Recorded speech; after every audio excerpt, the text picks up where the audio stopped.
The night sky over Nevada had always been quiet and peaceful, filled with countless stars that sparkled like diamonds scattered across black velvet.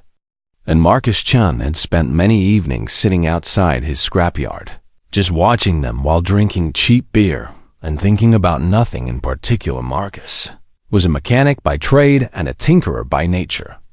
The kind of man who could look at a pile of broken junk and see possibility where others saw only garbage. And his scrapyard was a testament to that gift, filled with salvaged car parts and discarded electronics and mysterious military surplus items that he had collected. Over the past 15 years, he was 42 years old, with calloused hands and graying hair and a permanent smear of grease on his forehead that he never seemed to notice. And he lived alone in a small trailer at the edge of his property because he had never been very good at relationships, but he was excellent at fixing things. On this particular night in late September, Marcus was sitting in his favorite lawn chair with a cold beer in his hand when he noticed something strange happening in the sky. Above him, at first he thought it was a shooting star, just a brief flash of light streaking across the darkness. But then the light grew brighter and larger, and he realized with growing alarm that whatever it was coming down fast, and it was coming down close. He jumped to his feet and stumbled backward as the object screamed overhead, trailing smoke and fire, and crashed into the far end of his scrapyard with a tremendous boom that shook the ground beneath his feet and sent a plume of dust and debris shooting into the air. What in the hell? Marcus whispered to himself as he grabbed a flashlight from his trailer and started making his way toward the crash site, his heart pounding in his chest and his mind racing with possibilities. Maybe it was a satellite, he thought as he picked his way through the twisted metal and scattered junk of his scrapyard. Or maybe it was some kind of experimental aircraft that had gone wrong. Or maybe it was something else entirely, something he could not even begin to imagine. The dust was still settling when he reached the impact crater, and what he saw there made him stop dead in his tracks and forget how to breathe. It was not a satellite, and it was not an aircraft. It was alive. The creature lay curled in the center of the crater, its massive body coiled like a snake, and even in the dim light of his flashlight, Marcus could see that it was unlike anything that had ever existed on Earth. It was covered in scales that shimmered like oil on water, deep indigo and purple and black that shifted and changed as the light played across them. And it had wings, great leathery wings that were now torn and burned and folded against its back like broken umbrellas. A long serpentine neck led to a head that was both terrifying and strangely beautiful, with swept-back horns and a snout filled with teeth that glinted like daggers. And the creature was easily 40 feet long from the tip of its nose to the end of its tail. A dragon. Marcus thought numbly as he stood there staring at the impossible thing in front of him. An actual real-life dragon had just crashed into his scrapyard in the middle of nowhere. Nevada. He should run. He knew that, should turn around and get as far away as possible and call someone. The military or the police or anyone who might know what to do with a dragon. But something kept him rooted to the spot. The creature was hurt. He could see it now. Could see the wounds that covered its body. Deep gashes that leaked something silver and shimmering. Burns that had blackened its beautiful scales. And damage that looked like it had been caused by weapons far more advanced than anything Marcus had ever seen. And its eyes. When it finally lifted its head and turned to look at him, its eyes were the worst of it. They were white and clouded and scarred, covered in what looked like cataracts, but worse. Much worse, as if someone had deliberately destroyed them. And Marcus realized with a sick feeling in his stomach that this magnificent creature was completely blinded, could not see him standing there, could not see the flashlight in his hand or the fear on his face. And when it opened its mouth, he expected fire or a roar or some kind of attack instead. It made a sound that broke his heart. It was a whimper, soft and desperate and full of pain. And the dragon pressed itself against the ground and lowered its head in what could only be described as submission. As if it expected him to hurt it, as if it had learned to expect nothing but pain from the world. "Easy there," Marcus heard himself say, his voice coming out rough and shaky. "Easy now. I am not going to hurt you." The dragon flinched at the sound of his voice, but did not attack, did not try to defend itself. Just lay there trembling and bleeding and waiting for whatever would come next. And in that moment, something shifted inside Marcus Chun. He had spent his whole life fixing broken things. Had always believed that anything could be repaired if you just had the right tools and enough patience. And looking at this creature, this wounded and blinded and terrified creature that had fallen from the stars, he did not see a monster. He saw something that needed help. "Okay," he said softly, more to himself than to the dragon. "Okay, let us figure this out."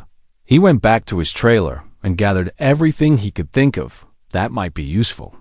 A first aid kit and clean rags and bottles of saline solution and the heavy-duty liquid bandage he kept on hand for patching up injured animals. Because out here in the desert, you never knew what kind of wounded creature might wander onto your property.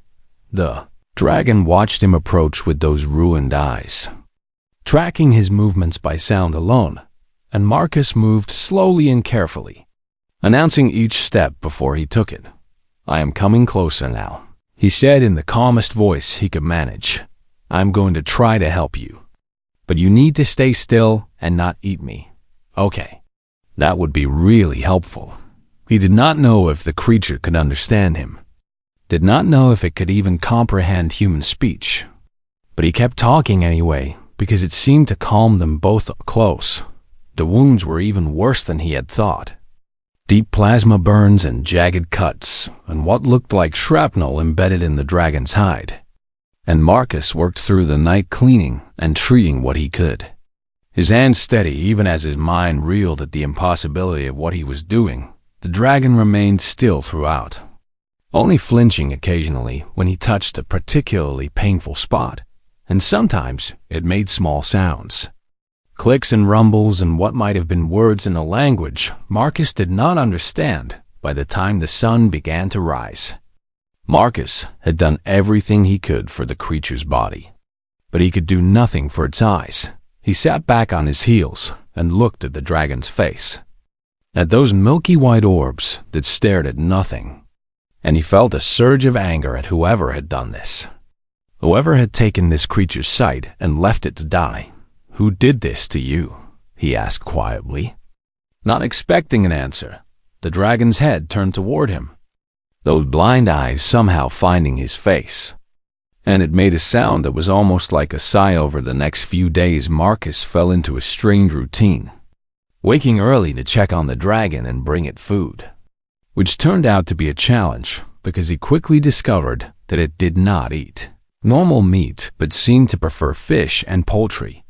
So he drove into town and bought out the entire frozen section of the grocery store while trying to ignore the strange looks from the cashier. The dragon grew stronger as its wounds began to heal, and Marcus spent hours sitting beside it, talking about nothing and everything, about his life and his work and his failed marriage and the way the stars looked at night from the desert. Did not know if the creature understood him, but it seemed to listen, tilting its head and making soft sounds in response. And slowly the fear began to fade from its body language. On the third day, Marcus had an idea. He had been working on a prototype translation device for a tech company that had gone bankrupt before they could pay him. And the components were still sitting in his workshop gathering dust, and he wondered if maybe, just maybe, he could rig something up that would allow the dragon to communicate. It took him 12 hours of work, combining the translator with a broken smartphone and an old hearing aid.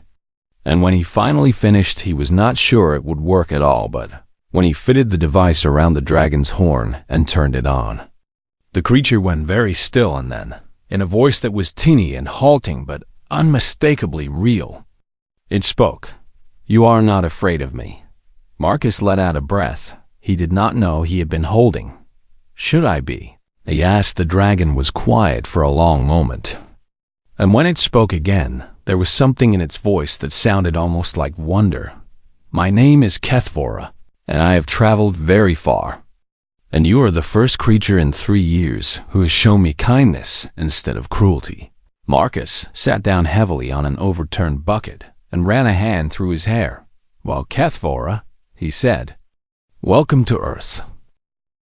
Over the following days, Marcus learned more about Kethvora than he had ever expected to learn about any creature from beyond the stars. And what she told him filled him with both wonder and a growing sense of dread. She was what her people called a void drake, a species that had existed for millions of years and had once been among the most respected beings in the galaxy, known for their wisdom and their power and their ability to travel between worlds without the need for ships. But that had changed when the Dominion came. The Dominion was an empire that spanned thousands of star systems, ruled by a species called the Kethmari, who believed that the universe belonged to them by right of conquest. And when they discovered the void drakes, they saw not allies or equals, but weapons to be used. They came to our homeworld with offers of friendship. Kethvora told Marcus one evening as they sat together in the scrapyard. Her massive body curled around his lawn chair like a cat around a warm fire. But it was a lie. And by the time we understood their true purpose, it was already too late. The Dominion had developed technology that could bind the void drakes to their will, collars of energy that wrapped around their minds and forced them to obey. And one by one, Kethvora's people had been captured and enslaved and sent out to burn worlds that refused to submit to Dominion rule. I was one of the lucky ones at first, she said, her voice heavy with old pain. I escaped before they could collar me. And for many years I hid in the dark places between stars where they could not find me. But eventually they had found her. And what followed was 3 years of running and fighting and watching everything she loved be destroyed. They caught me on a moon at the edge of their territory. Kethvora continued. And they tried to collar me, but I fought back. And in the fighting their weapons burned my eyes, and I could no longer see. She had escaped again. Barely, flying blind through space with nothing but instinct to guide her. And eventually she had crashed on this small blue planet at the edge of an unremarkable solar system, expecting to die alone in the dark. But instead I found you, she said. And her blind eyes turned toward Marcus with something that looked almost like affection.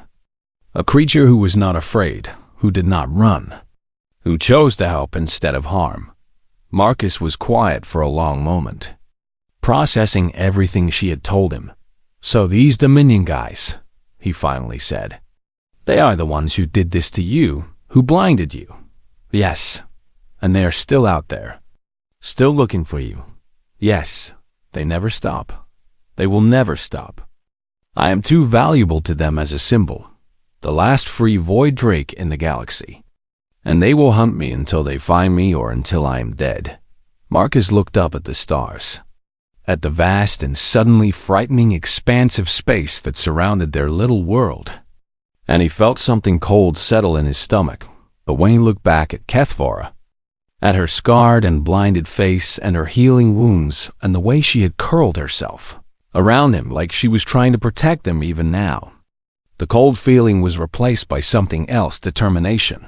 Well, he said slowly, I cannot do much about evil space empires, but I might be able to do something about those eyes of yours. Kethvora's head lifted in surprise. What do you mean? I mean, I am a mechanic, Marcus said, standing up and brushing off his jeans. I fix things. It is what I do. And just because your eyes are damaged does not mean you have to stay blind forever. She was silent for so long that Marcus thought he might have offended her somehow. But when she finally spoke, her voice was thick with emotion. You would do this for me. You would try to give me back my sight. I would try, Marcus said honestly. I cannot promise anything because I have never exactly built dragon eye replacements before. But I have some ideas and I think maybe if we work together, we can figure something out. The next 2 weeks were the most challenging and rewarding of Marcus's entire life.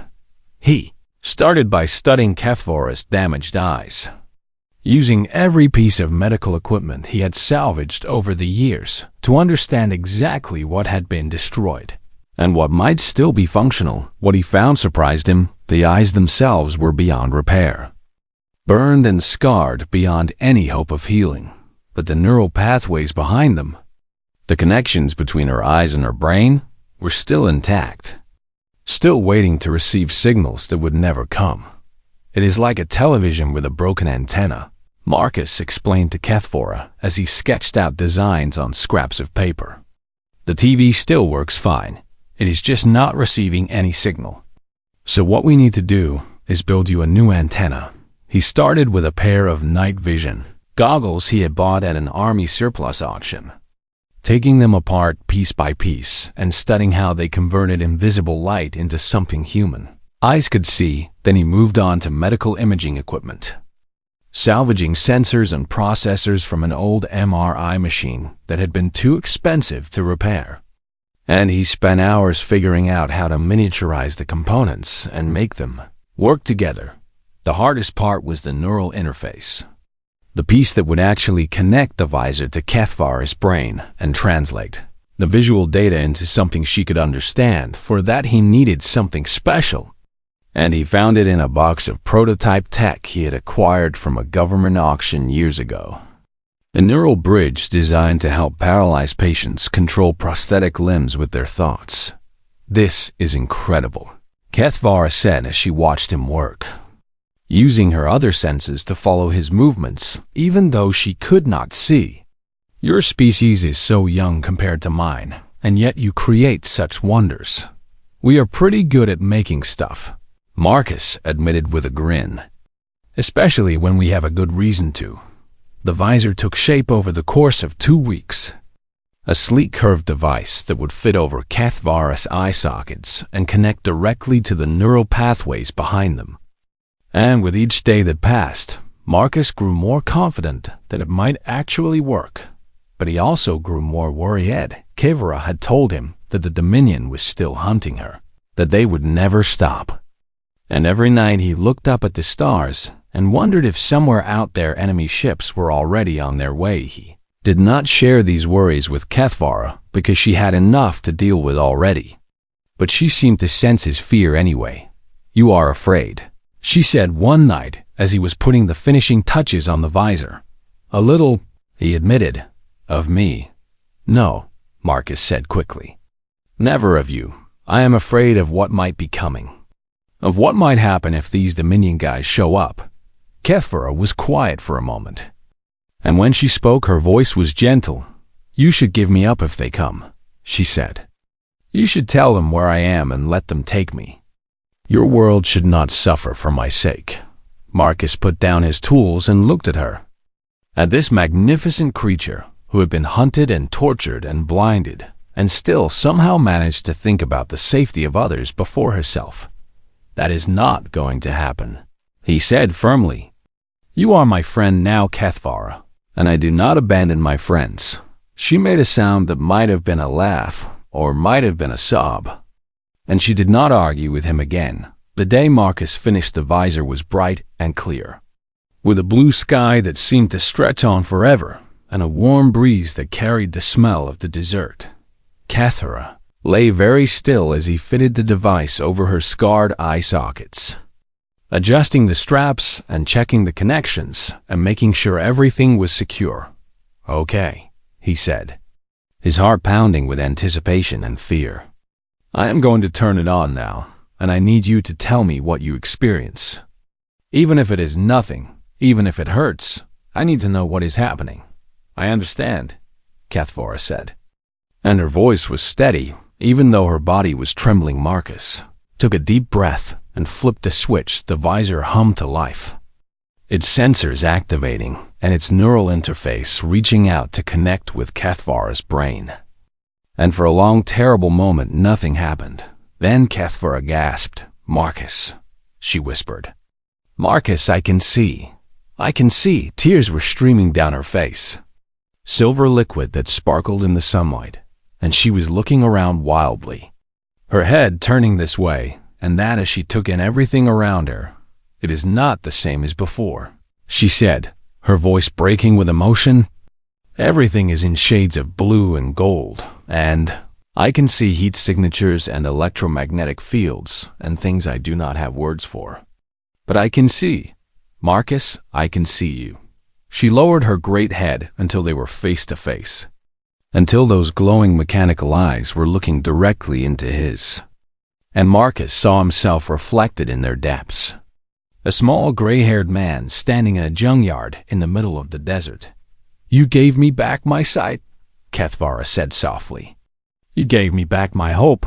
And then she did something Marcus had never expected. She pressed her snout gently against his chest and wrapped her wing around him, pulling him into an embrace that was warm and safe and full of gratitude. "Thank you," she whispered. "Thank you, my friend." Marcus stood there in the circle of her wing with his hand resting on her scales and his heart full of something he could not name. And for just a moment, everything was perfect. But even as they celebrated, somewhere in the depths of space, 4 ships were changing course, following a signal that would lead them straight to Earth. The first sign that something was wrong came on a Tuesday morning when every television and radio and computer screen on the planet suddenly went dark at the exact same moment. Marcus was in his workshop tinkering with an upgrade for Kethvara's visor when the power flickered and his old television switched itself on, even though he had not touched it. And what he saw on the screen made his blood run cold. Every channel was showing the same thing, a view of space from what looked like a satellite camera. And in that view, there were 4 shapes that had not been there before. 4 massive ships that hung in Earth's orbit like predators waiting to strike. They were black as midnight and covered in spines and weapons, each one the size of a small city. And even through the grainy satellite footage, Marcus could feel the menace radiating from them. Then the broadcast changed, and a face appeared on the screen, a face that was not human. The creature had gray skin and sharp angular features, and eyes that burned with cold intelligence. And when it spoke, its voice was translated into English by some technology Marcus could not begin to understand. "People of this world," the creature said, "I am Commander Verthax of the Dominion warship Eternal Conquest, and I bring you a simple message." The camera pulled back to show the 4 ships in all their terrible glory. "The traitor Kethvara is hiding on your planet. She is the last of the Void Drakes to defy our rule, and we have tracked her here to your small, insignificant world." Marcus felt his stomach drop as Kethvara came up beside him, her new eyes fixed on the screen with an expression of pure horror. "You have 1 planetary rotation to surrender her to us," Commander Verthax continued. "Bring her to these coordinates, and she will be taken alive. Refuse and your civilization will be reduced to ash. This is not a negotiation. This is not a request. You have been given your only warning." The screen went dark for a long moment. Neither Marcus nor Kethvara spoke, and the silence was so heavy that it seemed to press down on them like a physical weight. "They found me," Kethvara finally whispered. "I was a fool to think I could hide here. I was a fool to think anywhere would be safe." She turned to Marcus with desperation in her mechanical eyes. "You must give me to them," she said. "You must tell your people where I am and let them take me. It is the only way to save your world." "No, Marcus, please." Kethvara's voice was breaking. "You do not understand what they will do. I have seen worlds burn because of me. I have watched entire civilizations be destroyed because they tried to protect me. I cannot let that happen here. I cannot let them hurt you." "I said no," Marcus repeated, and his voice was hotter than he had ever heard it. "And before you argue with me again, I want you to listen to something." He stood up and walked to the window, looking out at the desert sky that now held death in its depths. "I have spent my whole life being underestimated," he said quietly. "I am just a mechanic, just a guy who fixes junk in the middle of nowhere. And people look at me, and they see nothing special. They see someone who does not matter. He turned back to face Kethvara. But I have learned something in my 42 years on this planet. I have learned that the people who get underestimated are usually the ones who end up surprising everyone. And right now, those Dominion bastards are making the same mistake everyone else has made. What mistake? Marcus smiled. And it was not a nice smile. It was the smile of a man who had figured out something important. They are underestimating us. They look at Earth and they see a primitive world full of weak creatures who have never even left their own solar system. They think we will just roll over and give you up because we are scared. And you are not scared. I am terrified, Marcus admitted. But I am also angry, and when I get angry, I start thinking. And when I start thinking, I start solving problems. And right now, I am looking at those ships up there, and I am seeing a whole lot of problems that need solving. Kethvara stared at him for a long moment. Then slowly something changed in her expression. The despair fading and being replaced by something that looked almost like hope. What are you thinking? She asked. I am thinking about that visor you are wearing, Marcus said, walking over to his workbench and starting to pull out tools and components. I am thinking about how it lets you see electromagnetic fields and heat signatures and all kinds of things you could not see before. Yes, but what does that have to do with, can you see their ships? Marcus interrupted. Can you see the systems that power them, the shields that protect them, the weapons that could destroy our world? Kethvara was quiet for a moment, and then her eyes began to glow more brightly as she focused on something far beyond the walls of the workshop. Yes, she said slowly. Yes, I can see them. The visor interfaces with my natural abilities. It enhances senses I did not even know I still had.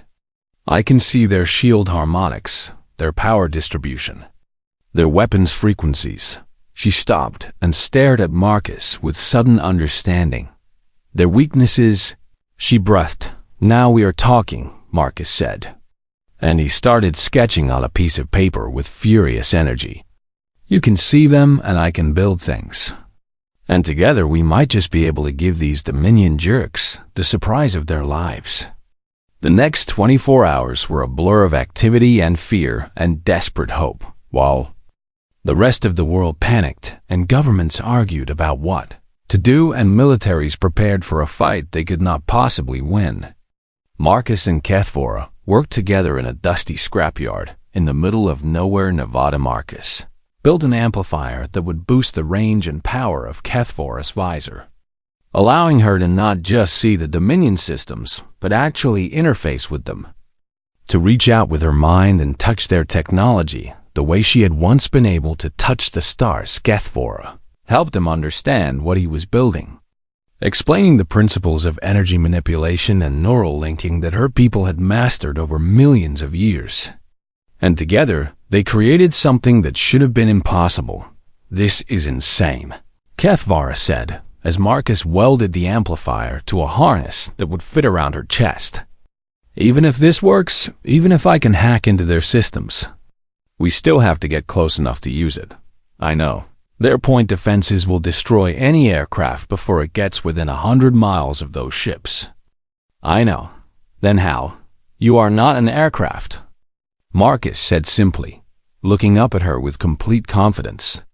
You are a void drake. You told me your people used to fly between worlds without ships. You told me you were the greatest warriors the galaxy had ever seen. That was before they blinded me. But you are not blind anymore, Marcus said. And he reached up to touch the visor that covered her eyes. And from what I have seen, you are still pretty fast and pretty tough and pretty damn scary when you want to be. Kethvara was silent for a long moment. You want me to fly up there, she finally said. You want me to take you up there to face 4 warships alone. I want us to go together, Marcus corrected. Because there is no way in hell I am letting you do this without me. You will die. Maybe, Marcus admitted. But I would rather die fighting beside my friend than live knowing I gave her up to save myself. Kethvora looked at him with those glowing mechanical eyes, and something passed between them, an understanding that went beyond words. "You are the strangest creature I have ever met," she said softly. "I get that a lot." She laughed then, a real laugh that rumbled through her massive body. And when she spoke again, her voice was stronger than it had been since the ships arrived. "All right, Marcus-chan," she said. "Let us show these Dominion fools what happens when they threaten our world." They launched just as the sun was beginning to set. Kethvora rising from the desert floor with Marcus strapped to her back and the amplifier humming against her scales. She flew higher and faster than anything Marcus had ever experienced, the ground falling away beneath them and the air growing thin and cold. And he held on tight as she punched through the atmosphere and into the darkness of space itself.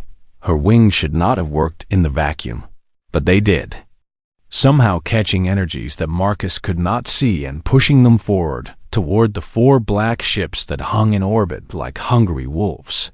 The point defenses opened fire almost immediately, beams of energy that would have vaporized any human aircraft in an instant.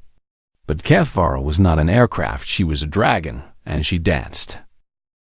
The fall back to Earth was nothing like the flight up had been. Kethvora's wings were barely moving, her body trembling with exhaustion from the tremendous effort of bending space and hacking into alien systems simultaneously. And Marcus could feel her struggling to stay conscious as gravity took hold and began to pull them down. "Stay with me," he shouted, wrapping his arms as far around her neck as they would go. "We are almost there. Just stay with me." She did not answer, and that terrified him more than all the weapons fire they had just survived. They hit the atmosphere hard, flames licking at the edges of Kethvora's wings as friction tried to tear them apart. And Marcus buried his face against her scales and prayed to whatever gods might be listening that they would make it the last thing he remembered before the world went black was the ground rushing up to meet them and Kethvora wrapping her wings around him, shielding him with her own body, the same way she had on the flight up. When Marcus woke up, he was lying in the Nevada desert with the morning sun warming his face and helicopters circling overhead. He sat up slowly, every muscle in his body screaming in protest, and looked around for Kethvora was there, lying in a crater not far away, her wings shredded and her scales cracked and silver blood pooling beneath her. But she was breathing, each exhale sending a small puff of dust into the air. "Kethvora," Marcus called out, dragging himself toward her even though his legs did not want to work properly. "Come on, girl, talk to me." Her eyes flickered, the mechanical glow of the visor weak but still present, and slowly her head turned toward him. "Marcus," she whispered, "you are alive." "Yeah," he said, collapsing beside her and putting his hand on her snout. "Yeah, I am alive, thanks to you." "You crazy dragon." She made a sound that might have been a laugh. "You are welcome." Crazy human. They lay there together in the crater as the helicopters landed around them and soldiers spread out in a defensive perimeter. And Marcus held on to Kethvora and refused to let go even when medics tried to pull him away. The world had watched the battle unfold, had seen the feeds from satellites and the broadcasts that Kethvora had sent. And they knew what had happened. They knew that 4 alien warships had come to destroy them. And they knew that a mechanic and a dragon had saved them. All the days that followed were a whirlwind of chaos and celebration and more questions than Marcus could possibly answer. Governments wanted to know about the technology he had used, about the visor and the amplifier, and how he had built devices that could interface with alien system. Scientists wanted to study Kethvora, to understand how a biological creature could fly through space and bend reality around herself. Military leaders wanted to know about the Dominion, about their weapons and their weaknesses, and whether more ships would be coming. And through it all, Marcus stayed by Kethvora's side, watching over her as she healed and fielding questions and making sure nobody tried to treat her like a specimen instead of a person. 2 surrendered warships remained in orbit, their crews having chosen to defect rather than face the Dominion's punishment for failure. And they brought with them knowledge of a galaxy that humans had never imagined. There were hundreds of species out there, they said, many of them suffering under Dominion rule. Many of them waiting for someone to show them that resistance was possible, and somehow, without meaning to, Marcus and Kethvara had done exactly that. The broadcast of Kethvara's memories had not just reached the 4 warships in Earth's orbit. It had been picked up and transmitted across Dominion space, spreading from ship to ship and world to world like wildfire. Slave races that had given up hope suddenly remembered how the dream resistance movements that had been crushed, reformed in the shadows and everywhere. The story spread of the last Void Drake who had refused to submit, who had fought back even when blinded, and the human who had given her back her sight. We started something, Kethvara said one evening as they sat together in Marcus's scrapyard, watching the stars that now felt so much closer than they had before. Something that cannot be stopped.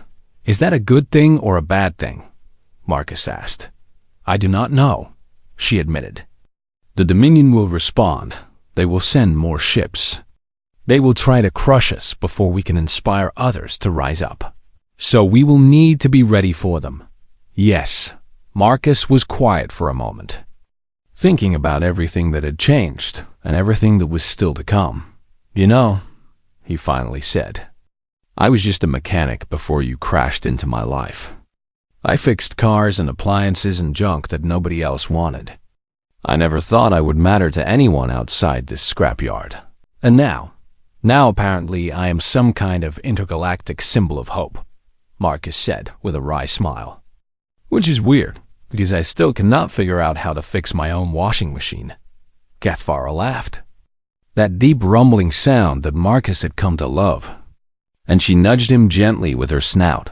You matter, she said softly. You mattered before I arrived, and you matter now.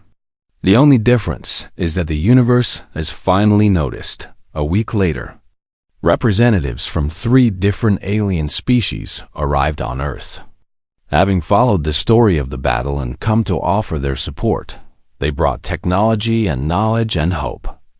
And they came with a question that would change everything. Will you help us? They asked. Will you help us free our people from the Dominion? Marcus looked at Kethvara, and Kethvara looked at Marcus. And they both knew what their answer would be. We are just one mechanic and one dragon, Marcus said. But yeah, we will help. And so began a new chapter in human history. A chapter that would see Earth rise from isolation to become a beacon of freedom in a dark galaxy. That would see Marcus Chun become the first human ambassador to the Free Worlds Alliance. And that would see Kethvara become a symbol of hope for everyone who had ever been told they were too weak to fight back, but that is a story for another time for now. What matters is this.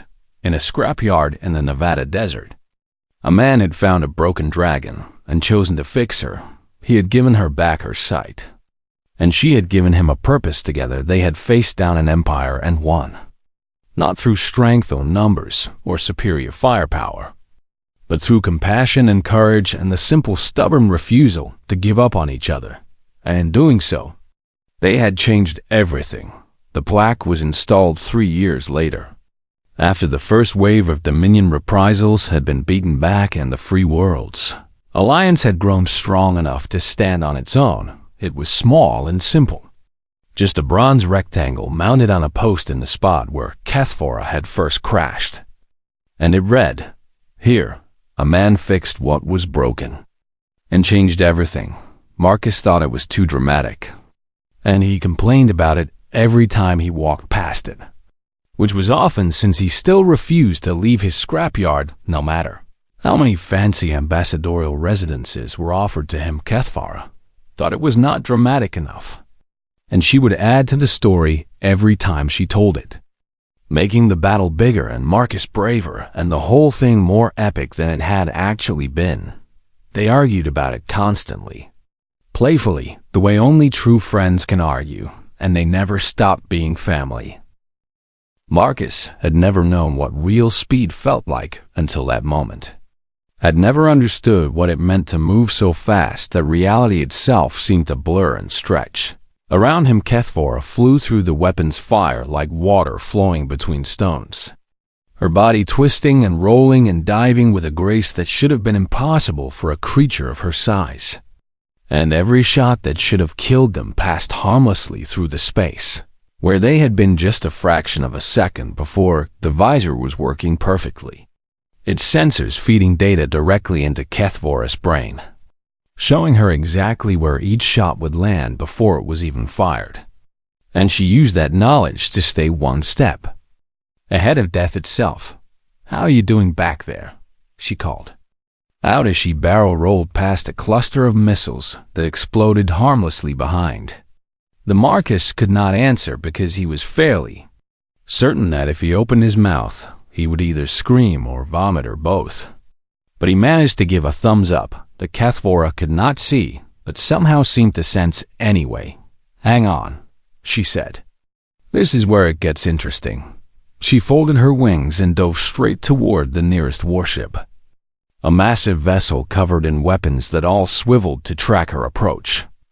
And Marcus felt his stomach try to climb out through his throat as gravity ceased to have any meaning. The ship grew larger and larger in his vision until it was all he could see, a wall of black metal and death that filled the entire universe.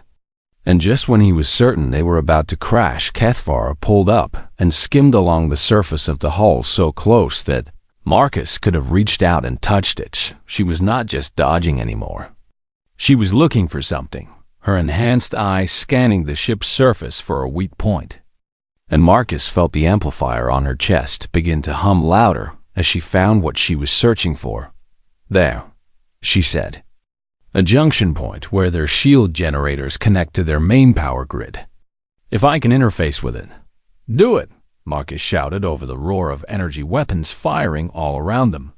Kethvora banked hard and dove toward a section of the hull that looked no different from any other. But when she got close, Marcus saw it through her eyes, saw the web of energy that flowed through the ship's systems like blood through veins. And at the center of that web was a nexus of power that pulsed like a beating heart. The amplifier screamed to life as Kethvora's consciousness reached out and touched the alien technology.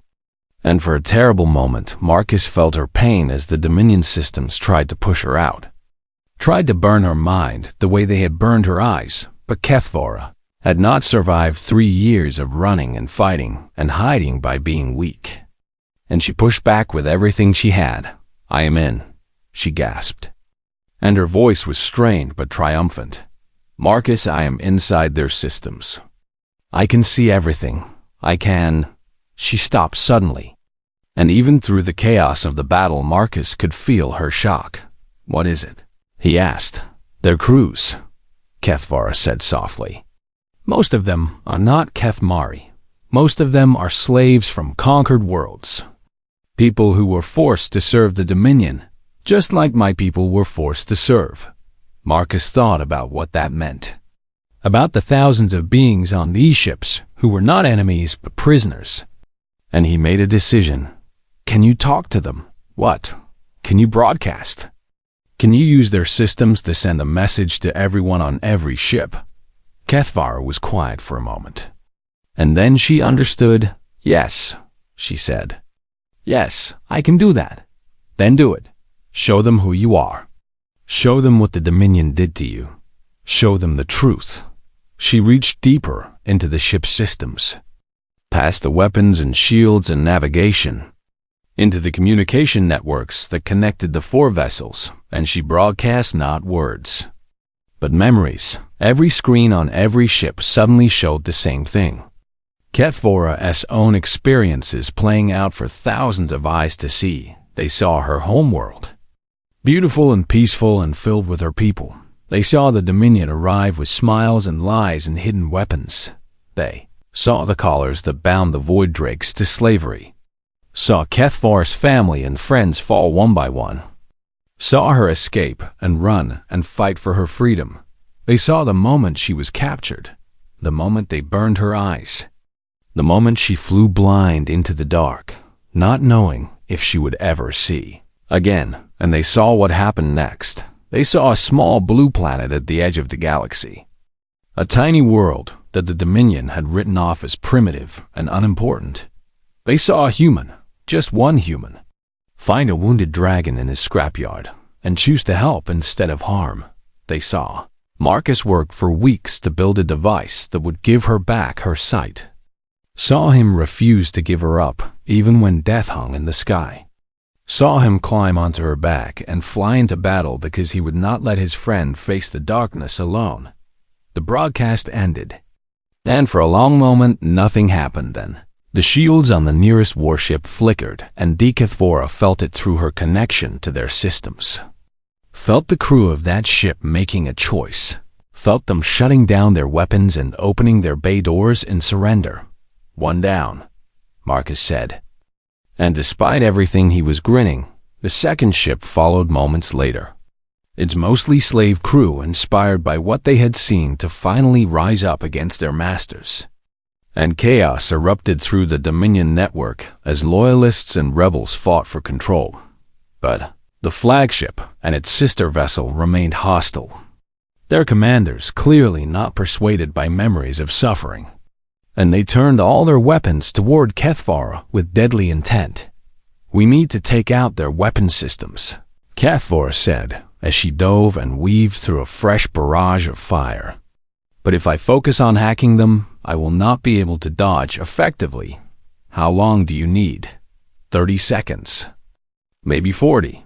Marcus looked at the two massive ships that were now pouring everything they had at them. Calculated the odds of surviving 40 seconds of that concentrated fire, and came to a conclusion he did not like at all. What about that thing you told me about? He said. That ability void drakes have to bend space around themselves. Kethvora's flight pattern stuttered for just a moment. You remember that? You said it was how your people used to travel between stars. You said it created a bubble of distorted reality around you.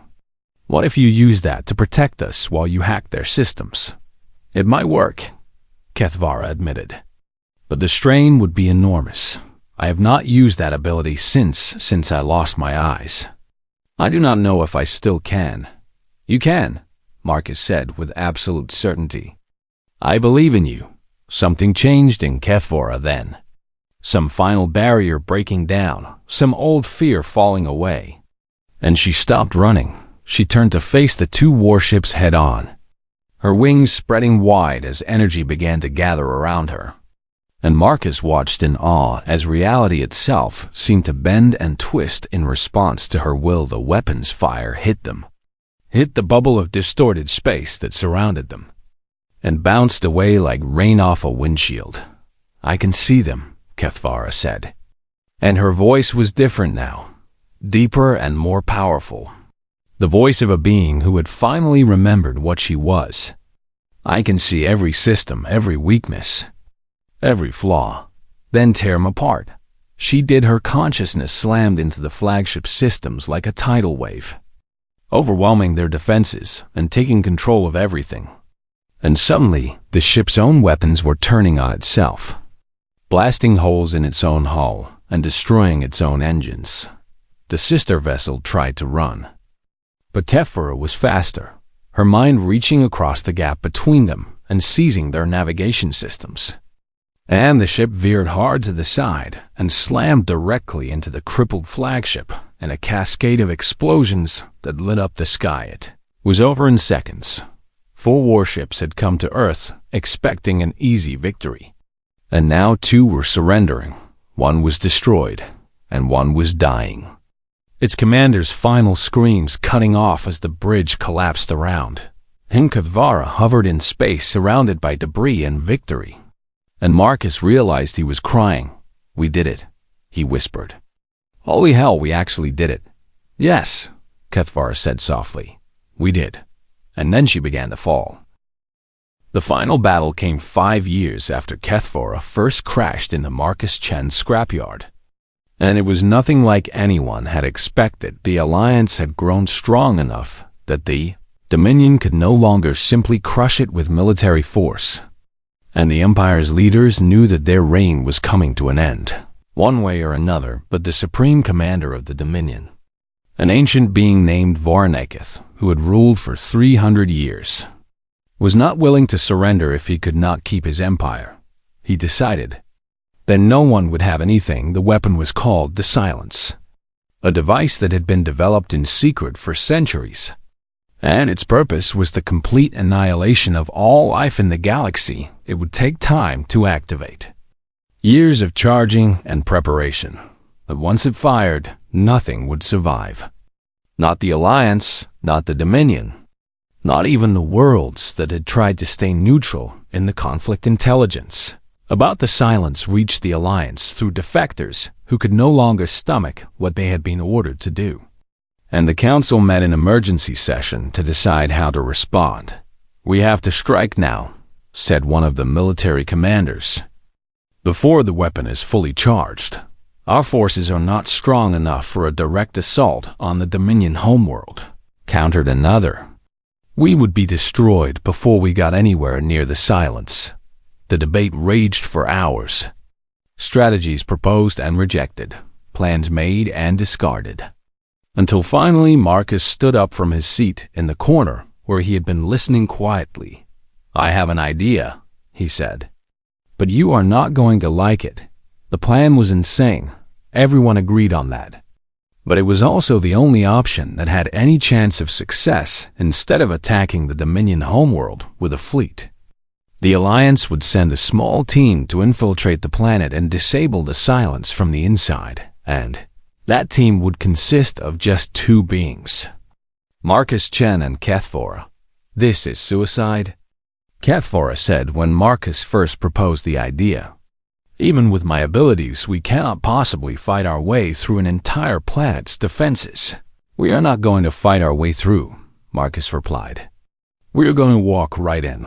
His plan relied on one simple fact: the Dominion did not consider humans a threat to them. Humanity was a primitive species, barely worth noticing. Certainly not dangerous enough to waste resources defending against, and Kethvora, despite everything she had done, was still viewed by many in the Dominion as a broken relic. A blinded dragon who had somehow gotten lucky a few times, but was no real threat to the Empire. "They underestimate us," Marcus said with a grin. "They always have, and they always will. And that is going to be their downfall." The journey to the Dominion homeworld took 3 weeks, traveling through back channels and smuggler routes that Kethvora had learned during her years of running. 6 months had passed since the battle in orbit, and Earth was no longer the quiet backwater it had once been. Ships came and went from a newly constructed spaceport in the Nevada desert, bringing refugees and traders and diplomats from dozens of worlds.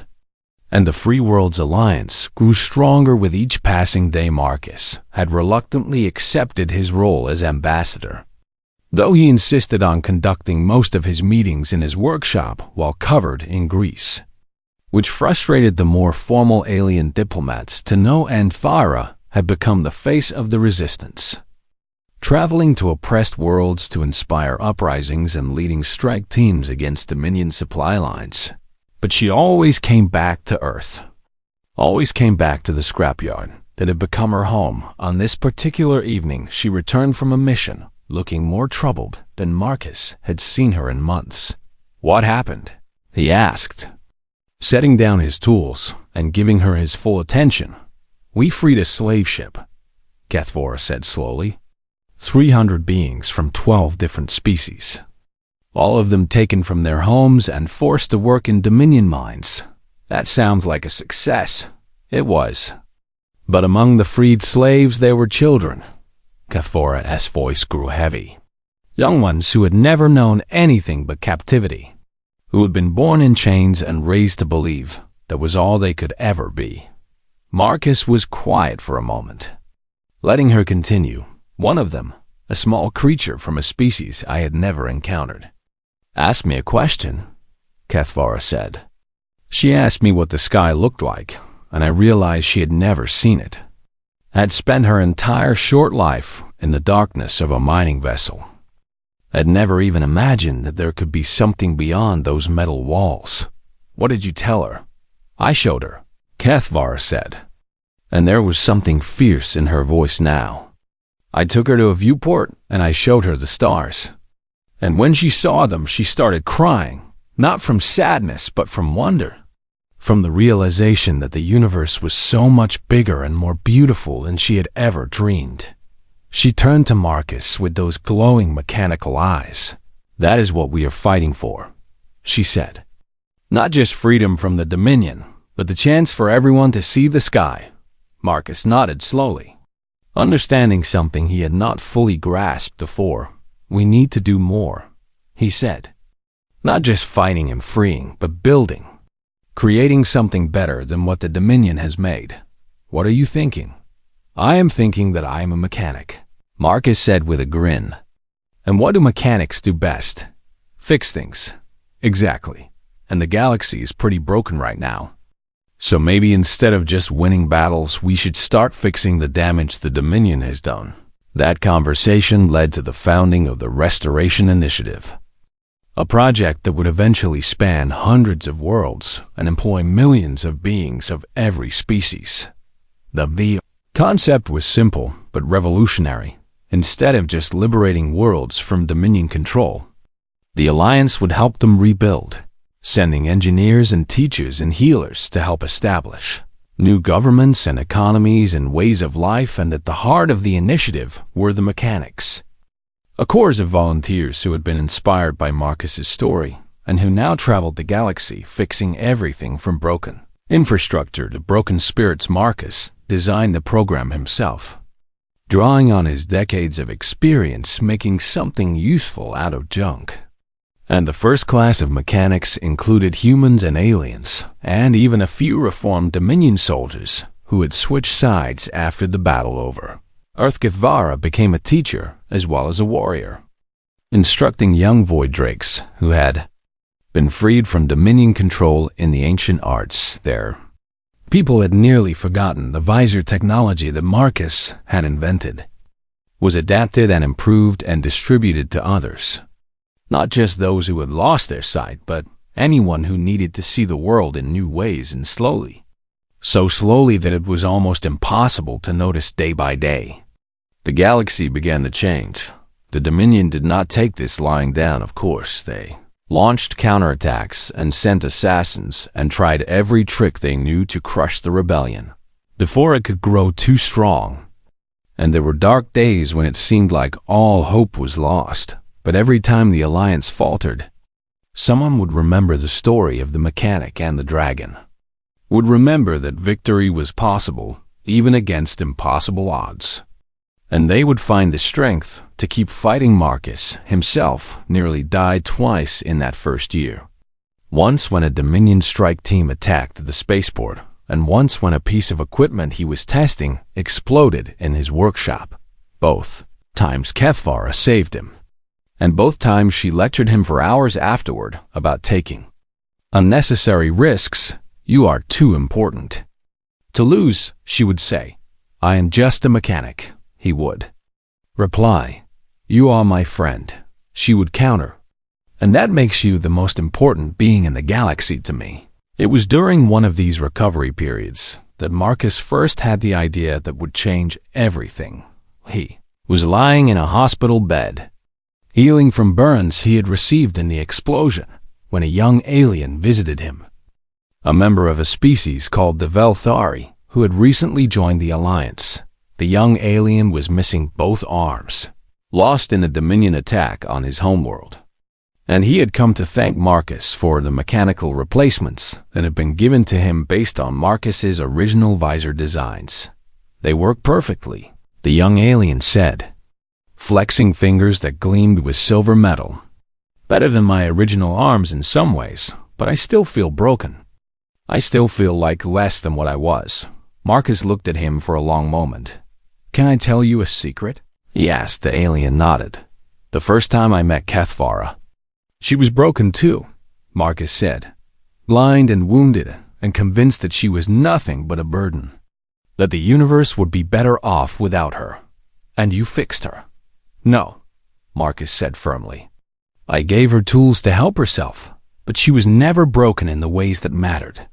She just needed someone to see past the damage and recognize what was still there. He reached out and tapped the alien's metal arm. These do not make you less than what you were, he said. They make you different. And different is not the same as broken. You are still you. Just with some new parts. The young alien left that day with a new perspective. And Marcus left the hospital with a new mission. He called it the Whole Initiative. A companion program to the restoration that focused not on repairing physical damage, but on healing the psychological wounds that the Dominion had inflicted. Counselors and therapists and spiritual leaders from every species were recruited to help survivors of Dominion oppression learn to see themselves as whole again, to recognize that their worth was not defined by what had been taken from them. Kethvora became one of the most effective healers in the program, speaking to other survivors about her own journey from broken to whole, sharing her memories of darkness and despair and ultimate triumph. I was blind for 3 years, she would tell them. And in that time, I came to believe that I was worthless, that I deserved the pain I had suffered, that I would never be anything but a victim. She would pause then, letting her audience feel the weight of those words. I was wrong. She would continue. And so are you, because brokenness is not a permanent state. It is a moment in time, a challenge to be overcome. And every single one of you has the strength to overcome it. The message spread like fire through dry grass, igniting hope in millions of beings who had given up on ever feeling whole again. And as the first anniversary of the battle over Earth approached, something remarkable happened. The Dominion sued for peace, not surrender. Not yet, but a cessation of hostilities. A pause in the fighting that would give both sides time to regroup. The Alliance leadership debated fiercely about whether to accept, with some arguing that they should press their advantage, and others warning that they were not yet strong enough for a final confrontation. In the end, they decided to accept the offer, not because they were weak, but because they were wise. We have won more than battles, Marcus said at the council meeting where the decision was made. We have won hearts and minds, and every day that passes more beings join our cause. Time is on our side. Kethvora stood beside him, her healed wings folded against her back, and her mechanical eyes glowing with quiet pride. The Dominion thinks this pause will help them rebuild their strength, she said. But they do not understand what we have built. They do not understand that hope is contagious, and that every world we have freed is now spreading that hope to others. The peace was fragile and temporary. Everyone knew that. But it gave the Alliance something precious: time to grow, time to heal, time to become something strong enough to finally end the Dominion forever. And in a scrapyard in Nevada, a mechanic and a dragon celebrated quietly, sharing a meal and looking up at the stars that now held so much promise. 1 year ago, I crashed into your life, Kethvora said softly. Best thing that ever happened to me, Marcus replied. You gave me back my sight. You gave me a purpose. They sat in comfortable silence for a while. Two beings who had started out as strangers and become family, who had faced impossible odds and somehow won, who had changed the galaxy just by choosing to care about each other. What do you think happens next? Kethvora finally asked. Marcus considered the question carefully before answering. I think we keep doing what we have been doing, he said. Fixing what is broken, helping those who need help, standing up for what is right, even if it is hard. The peace lasted 2 years before the Dominion broke it. They came out with warships this time, but with something far more dangerous. A weapon that struck at the very heart of what the Alliance had built. It started with whispers, rumors that spread through the network of freed worlds like poison through blood. Stories that questioned everything the people had come to believe. The Dominion's propaganda machine had been working in secret, creating elaborate lies about the Alliance and its leaders. And now those lies were being released in a coordinated campaign designed to shatter the trust that held everything together. They said that Marcus Chun was not a hero but a fraud, that the battle over Earth had been staged, that the whole story of the blind dragon and the mechanic was nothing but clever manipulation designed to trick the galaxy into following a false. Because they said that Kethvora was not a freedom fighter but a Dominion agent, that she had never really been blinded or hunted, that her entire history was a fabrication created to gain sympathy and support.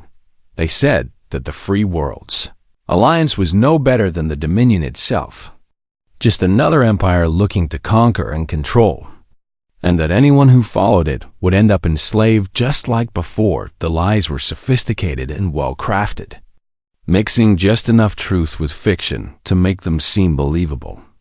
And they spread with terrible speed. Worlds that had been loyal allies began to question their commitment. Soldiers who had fought bravely for the cause started to wonder if they had been deceived, and everywhere the fragile hope that had been so carefully built began to crack and crumble. Marcus first learned of the campaign when a young human aide burst into his workshop with a datapad showing one of the propaganda broadcasts. "They are saying you faked everything," the aide said, his voice shaking with anger and fear. "They are saying Kethvora was never really blind, that the visor was just a prop, that the whole thing was a trick." Marcus watched the broadcast in silence, his face growing harder with each passing moment. The production quality was impressive, using doctored footage and forged documents to build a case that would be convincing to anyone who did not know the truth. When it was over, he set down the datapad and took a deep breath. "Where is Kethvora?" he asked. "She is dealing with the situation on the outer worlds. Some of our allies are demanding proof that she really was a Dominion prisoner." Marcus nodded grimly. "Tell her to come home. We need to talk." Kethvora arrived that night, landing in the scrapyard with a weariness that had nothing to do with physical exhaustion. "They are turning everyone against us," she said as she settled beside Marcus in their usual spot. "Worlds we freed are closing their borders. Soldiers we trained are deserting. Even some of our closest allies are starting to doubt. I know. What do we do?" It was the first time Marcus had ever heard her sound defeated, and it hurt him more than any of the lies the Dominion had spread. He thought for a long moment before answering. "Do you remember when I first fitted you with the visor?" he asked. "Do you remember what you said?" Kethvora's mechanical eyes flickered. "I said I could see. I said you had given me back my sight." "No, not that," Marcus said. "After that, when you looked at me for the first time, you said something else." She was quiet, searching her memory. And then understanding dawned. "I said you were not afraid," she whispered. "I said you were the first creature in 3 years who would show me kindness instead of cruelty." "Exactly," Marcus said. "And that is the truth of who we are. That is the foundation of everything we have built. Not tricks or manipulation, but genuine compassion. Real connection. But how do we prove that to people who have already decided we are liars?" Marcus smiled. And it was the smile of a man who had just figured out something important. "We do not try to prove anything," he said.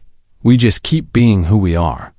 We keep helping people, keep fixing what is broken, keep showing up even when it would be easier to hide. That is not a strategy, Marcus. That is just stubbornness. Stubbornness has gotten us pretty far," Marcus pointed out. "And besides, lies cannot survive in the presence of truth. The Dominion can say whatever they want about us, but actions speak louder than words." The campaign to counter the propaganda began the next morning. Instead of issuing denials or demanding retractions, Marcus and Kethvora simply went back to work, traveling to the worlds that were wavering, and doing what they had always done. They helped, not with grand gestures or dramatic speeches, but with small acts of genuine kindness on a world that was considering rejoining the Dominion. Marcus spent 3 days repairing the environmental systems that had been damaged in the war, working alongside local engineers and sharing his knowledge freely on a station that had closed its borders to Alliance ships. Ketvora arrived alone and unarmed, and asked only to speak with the survivors of Dominion slavery, to share her own story and listen to theirs. They did not defend themselves or argue against the lies. They simply demonstrated through their actions who they really were, and slowly, painfully slowly, the tide began to turn, because the truth about people is revealed not in what they say, but in what they do. And Marcus and Ketvora had spent years doing good in the galaxy. The freed slaves remembered who had broken their chains. The wounded remembered who had healed them. The hopeless remembered who had shown them that hope was possible one by one. The doubters came back to the Alliance, not because they had been convinced by arguments, but because they had seen the evidence of kindness with their own eyes. The Dominion responded by escalating, sending agents to assassinate Marcus and discredit him in death. But Ketvora caught them before they could strike, and the attempt only strengthened the conviction of those who had stayed loyal. You were right, she told Marcus after the third assassination attempt had been thwarted. The truth is more powerful than lies. I am always right, Marcus said with a grin. You should know that by now. You are frequently wrong and occasionally ridiculous. But I was right about this. Ketvora nudged him gently with her snout. Yes, you were right about this. The crisis had lasted 6 months. And when it was over, the Alliance was stronger than it had been before. Not because they had defeated the Dominion's lies with better propaganda, but because they had proven through action that the ideals they claimed to represent were real, and something else had changed too during those dark months, when it seemed like everything might fall apart. Marcus and Ketvora had been forced to confront the question of what their movement was really about. Was it about defeating the Dominion, about winning a war and destroying an enemy, or was it about something deeper, something that would last even after the fighting was done? They chose the second option at a council meeting following the crisis. Marcus stood before representatives from every allied world and made a proposal that would define the next phase of their struggle. We are not just trying to win a war, he said. We are trying to build a galaxy where wars like this do not happen, where beings of every species can live in peace and dignity, where nobody is enslaved or oppressed or told they do not matter. He looked around the room, meeting eyes of every shape and color. The Dominion thought they could break us with lies, because they do not understand what holds us together. They think we follow leaders or chase power or fight for territory. But that is not what this alliance is about. Then what is it about? Someone asked. It is about each other, Marcus said simply. It is about the choice I made when a dragon crashed into my scrapyard. The choice to help instead of harm, to see a person in need instead of a threat to fear. He paused, gathering his thoughts. That choice is available to everyone, every day, and every time someone makes it, the galaxy gets a little bit better. That is what we are fighting for. Not victory over our enemies, but the freedom for everyone to make that choice. The room was silent when he finished. And then Ketvora spoke. When I was blind and broken and alone, she said, I had given up on everything. I believed I would die in the darkness, and no one would ever know or care. Her mechanical eyes swept across the assembly. One human changed everything. Not with weapons or power, but with kindness. And now there are millions of us, billions of us, all carrying that same spark of compassion. She rose to her full height, her wings spreading wide. The Dominion cannot defeat that, she declared. Because you cannot kill an idea, you cannot enslave a choice. You cannot extinguish hope once it has been lit in the hearts of those who carry it. The council voted unanimously to adopt Marcus's proposal, and the Free Worlds Alliance, officially redefining itself as something more than a military coalition, it became a community. A family of species committed to the principle that everyone deserved compassion and that no one should ever have to face the darkness alone. And in the scrapyard where it had all begun, Marcus Chen looked up at the stars and smiled.